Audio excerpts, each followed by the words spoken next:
ஓம் ஸ்ரீ குருப்யோ நமஹ. ஸ்ரீ மகாபரிவாஜரணம் மகாபரிவாஜரணம் மகாபரிவாஜரணம். இன்னைக்கு தெய்வத்தின் குரல் பாகம் 4 பக்தி என்ற தலைப்பில் பெரிவா சொல்கிறத மேலே வாசிக்கிறேன். இது பக்கம் 988 ஆரம்பிக்கிறது. கருத்திலும் தொடர்ச்சி காட்டும் ஸ்லோகம். உத்ருக நகம் என்றால் மலை, கம் என்றால் நடப்பது, அசைவது, சலிப்பது. அசையாமல் சலிக்காமல் இருப்பதால் தான் மலைக்கு அச்சலம், அகம், நகம் என்றெல்லாம் பெயர் ஏற்பட்டிருக்கிறது. பர்வதராஜகுமாரியாக இருக்கப்பட்ட அம்பாளை கிரி என்றாலும் மலைதானே என்கிற மாதிரியே அகஜா, நகஜா என்றெல்லாம் சொல்லுதுண்டு. பிள்ளையாரின் மேல் எல்லோருக்கும் சொல்கிற சோத்திரம் ஒன்று அகஜானன பத்மார்க்கம் கஜானனம் என்று ஆரம்பிக்கிறது. இவர் கஜ ஆனனர், அதாவது ஆனைமுகர். கஜானனத்துக்கு சொல்லிணக்கப்படி ஆப்போசிட் அகஜானனம்.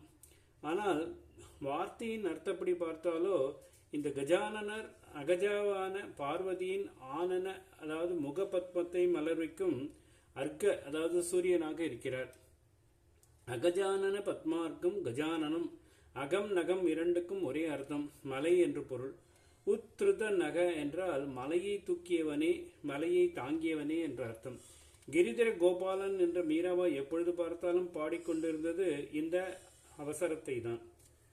பகவான் 2 சந்தர்ப்பங்களில் மலையை தூக்கி இருக்கிறான். அமிர்தம் எடுப்பதற்காக க்ஷீரசாகரத்தில் மந்திரமலையை மத்தாக போட்டு வாசிக்கு பாம்பை நானாக சுற்றி கடைந்த போது மகாவிஷ்ணுவே தான் அந்த மலை சமுத்திரத்தில் ஆடாதபடி அதை அடியிலிருந்து ஆமை ரூபத்தில் தாங்கிக் கொண்டிருந்தார். அப்புறம் கிருஷ்ணனாக அவதாரம் பண்ணின போது இந்திரனின் கோபத்தினால் பெரிய மழை உட்பாதம் ஏற்பட்ட போது கோவர்தனகிரியை கொடையாக தூக்கி கோகுலம் முழுவதையும் மழையிலிருந்து காப்பாற்றினார். அவர்தான் கிரிதர கோபாலன். நம்முடைய கர்மபாரம் ஒரு மலை மாதிரி. இதை பகவான் தான் சுண்டு விரல் நுனையிலே பாலகிருஷ்ணன் கோவர்தனகிரியை தாங்கின மாதிரி தாங்க வல்லவன். உத்ருத நக, நகபித அனுஜ, நகபித் அனுஜ என்ற 2 வார்த்தைகள் சேர்ந்து நகபித் அனுஜ என்றாகிறது. நகபித் என்றால் மலைகளை பிளந்தவன் என்ற அர்த்தம். பூர்வத்தில் மலைகளுக்கு இருந்த இறக்கைகளை தேவேந்திரன் வஜ்ராயுதத்தால் வெட்டினான் என்று கதை. இந்த தேவேந்திரனுக்கு அனுஜன் என்றால் உடன் பிறந்தவன் என்ற அர்த்தம். உடன் பிறந்தவன் என்றால் மட்டும் போதாது, பின்னால் பிறந்தவன், அதாவது தம்பிதான் அனுஜன்.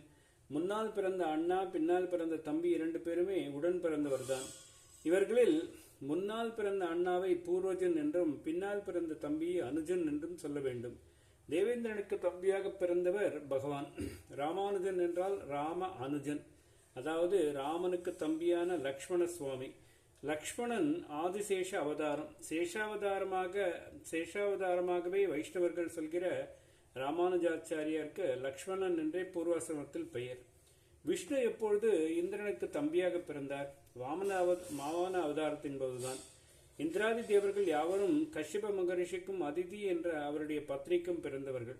மகாபலியை அடக்குவதற்காக பகவான் வாமனராக அவதாரம் செய்தபோது அதிதி கஷ்யப தம்பதிக்குத்தான் பிள்ளையாக பிறந்தார்.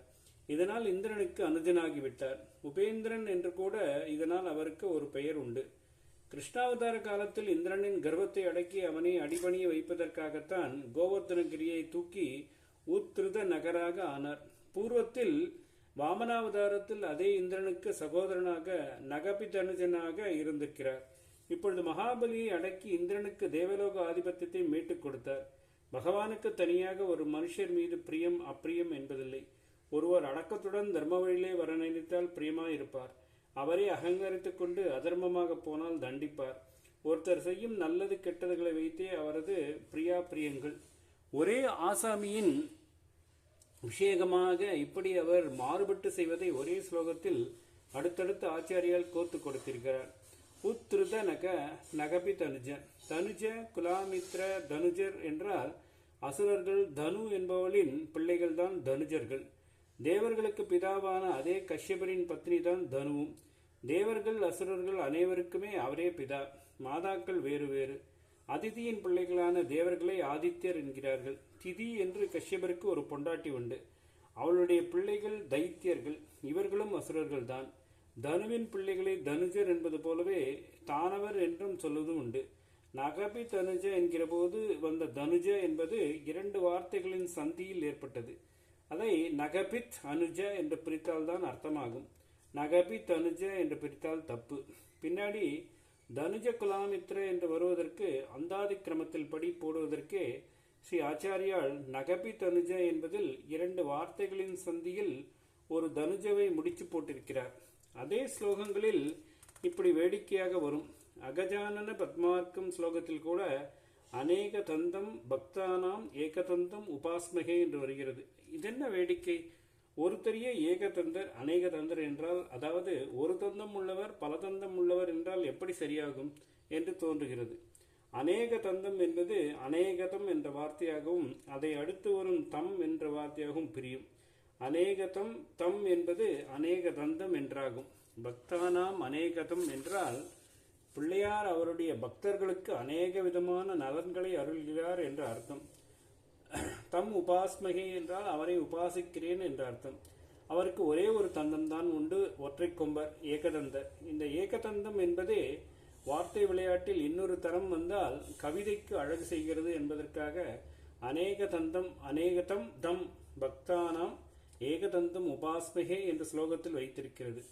புரோஸ் ஆர்டர்படின் பார்த்தால் பக்தானாம் அநேகதம் ஏகதந்தம் ஏகதந்தம் தம் உபாஸ்மகே, பக்தர்களுக்கு பலவற்றை அநேக நலன்களை தரும் ஒற்றை கொம்பரான அவரை உபாசனை செய்கிறேன் என்று இருக்க வேண்டும்.